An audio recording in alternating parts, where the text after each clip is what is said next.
यदि तपाईँ ख्रिस्टमा म को हुँ भन्ने कुरा भुल्दै हुनुहुन्छ भने यो भिडियो तपाईँको निम्ति हो। हेलो, अभिवादन, जय मसीह, म एना।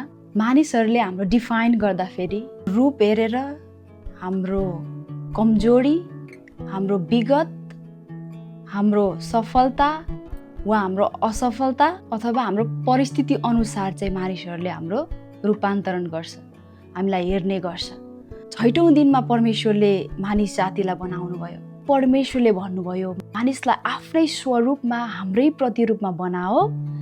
तिनीहरूले समुद्रका माछाहरू, आकाशका पंक्षीहरू, पाल्तु पशुहरू, जमिनमा चलहल गर्ने सबै जन्तुहरूमाथि अधिकार गरून्। अब उत्पत्ति 1:27 भन्छ, यसै कारण परमेश्वरले मानिसलाई आफ्नै स्वरूपमा सृष्टि गर्नुभयो। परमेश्वरकै प्रतिरूपमा उहाँले तिनलाई सृष्टि गर्नुभयो। नर र नारी गरी उहाँले तिनीहरूलाई सृष्टि गर्नुभयो। हाम्रै स्वरूपमा र हाम्रो प्रतिरूपमा। अब स्त्री दुष्टबाट छलिएकी छिन्, तर बगैँचाको बीचमा भएको रुखको फलको विषयमा परमेश्वरले भन्नुभएको छ भनेर स्त्रीले चाहिँ शैतानलाई भन्छ, अनि त्यो नखानु र नछुनु नत्र त तिमीहरू मर्छौ भनेर परमेश्वरले दिनुभएको कमान्डलाई, परमेश्वरले दिनुभएको त्यो आज्ञालाई चाहिँ उसले दुष्टसँग चाहिँ खोलिदिँदैछ, त्यो सिक्रेटलाई खोलिदिँदैछ क्या। सर्पले भन्यो तिमीहरू मर्दैनौ। सुन्दा राम्रो छ नि त। परमेश्वर जान्नुहुन्छ कि जुन दिन तिमीहरू त्यो खान्छौ त्यो दिन तिमीहरूका आँखा खुल्नेछन् र असल र खराबको ज्ञान पाएर तिमीहरू परमेश्वर जस्तै हुनेछौ। उत्पत्ति 1:26 भनिरहेछ हामी उहाँको स्वरूप र प्रतिरूपमा हामी बनियौँ, उहाँ जस्तै छौँ। तर फेरि आएर दुष्टले के भनिरहेछ यहाँ र हाम्रो इमेजमा क्वेसन मार्क खडा गरिरहेको छ क्या। यो फल खाए पश्चात चाहिँ तिमीहरू चाहिँ परमेश्वर जस्तै हुनेछौ अरे। हामी अलरेडी परमेश्वर जस्तो छौँ। कसको प्रतिरूपमा, स्वरूपमा बनिएको भन्ने कुरालाई उसले बिर्स्यो क्या। हामी परमेश्वरको स्वरूपमा बनिएको र प्रतिरूपमा बनिएको कुरालाई भुल्छौँ नि, अब दुष्टले मौका पाउँछ। हाम्रो आइडेन्टिटीमा क्वेसन मार्क, हाम्रो पहिचानमा क्वेसन मार्क आउने कुराहरू खडा हुन्छ। येशूको जीवनमा पनि यही घटना घटेको छ। यूहन्नाबाट जब येशूले बप्तिस्मा लिनुभयो, बप्तिस्मा लिनु भइसके पछाडि जब उहाँ पानीबाट माथि निक्लनु भयो, तब पवित्र आत्मा उहाँमा आउनुभयो र एउटा आवाज आएको छ, त्यो चाहिँ परमेश्वरबाट आएको छ। के भन्ने आवाज आएको छ? यिनी मेरो प्रिय पुत्र हुन्, यिनीबाट चाहिँ म अति प्रसन्न, जोसँग चाहिँ म अति प्रसन्न छु। अब त्यस पछाडि के भएको छ थाहा छैन होइन। उहाँ चाहिँ दुष्टबाट परीक्षा हुनलाई पवित्र आत्माद्वारा उजाड स्थानमा लगिनु भएको कुरा छ मत्ती 4 अध्यायमा। अनि त्यहाँ के भएको छ? दुष्टले क्वेसन गरेको छ। दुष्टले क्वेसन कसलाई गरेको छ?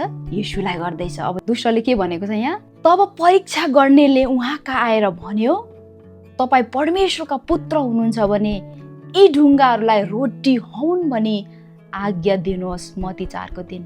तल के भनेको छ? तपाईँ परमेश्वरको पुत्र हुनुहुन्छ भने यहाँबाट तल हाम फाल्नुहोस्। हेर्नु नि, फेरि पनि के भनिरहेछ? तपाईँ परमेश्वरको पुत्र हुनुहुन्छ भने यहाँबाट हाम फाल्नुहोस्। बप्तिस्मा भइसके पश्चात तुरुन्त एउटा आवाज आयो जो चाहिँ परमेश्वरले भन्नुभयो यिनी मेरो प्रिय पुत्र हुन्, जोसँग म अति प्रसन्न छु, यिनको कुरा सुन।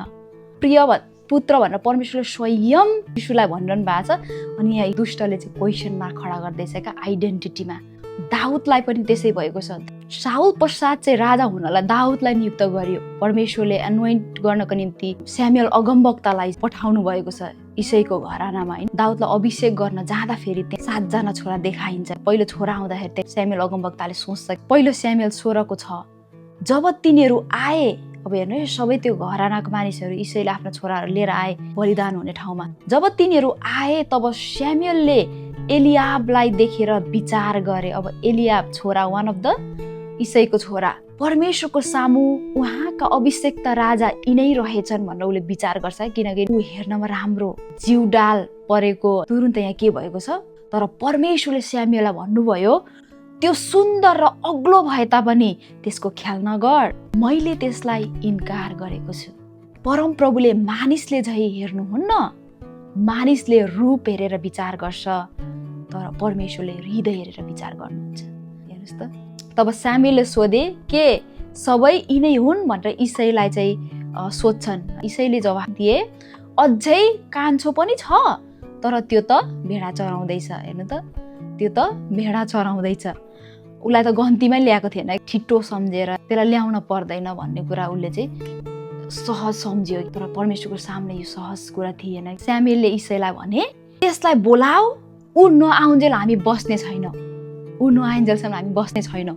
ईसाईले चाहिँ डाकी पठाउँछन् अनि दाउद आइसके पछाडि उसलाई चाहिँ राजा अभिषेक अगमवक्ताद्वारा हुन्छ। मैले भन्न चाहेको कुरा चाहिँ हामी येशूमा को हौ, हाम्रो पहिचान के हो, हामीलाई परमेश्वरले कसरी बनाउनु भएको छ, हाम्रो फाउन्डेसन के हो। हाम्रो फाउन्डेसन चाहिँ हामी उहाँको स्वरूपमा र समानतामा बनिएको। दाउदको भजनमा यसरी लेखिएको छ, भजन सङ्ग्रह 139 को 14ले भन्छ, म तपाईको प्रशंसा गर्छु किनकि म भयानक र अद्भुत रीतिले बनिएको छु। अनि यो बनावट चाहिँ सानोतिनो बनावट होइन, जो पाए त्यसले बनाएको होइन के, मान्छेले रोबोट बनाएको जस्तो होइन। टाइनी टाइनी सेल्सको कुरा गर्नुहोस् तपाईँ, कसरी उनीहरू चाहिँ काम गरिरहेको छ क्या हाम्रो शरीरलाई जीवित पार्नको निम्ति। वी आर मेड युनिकली, परमेश्वरको हामी डिजाइन हो क्या, हामीले यो बिर्सनु हुँदैन।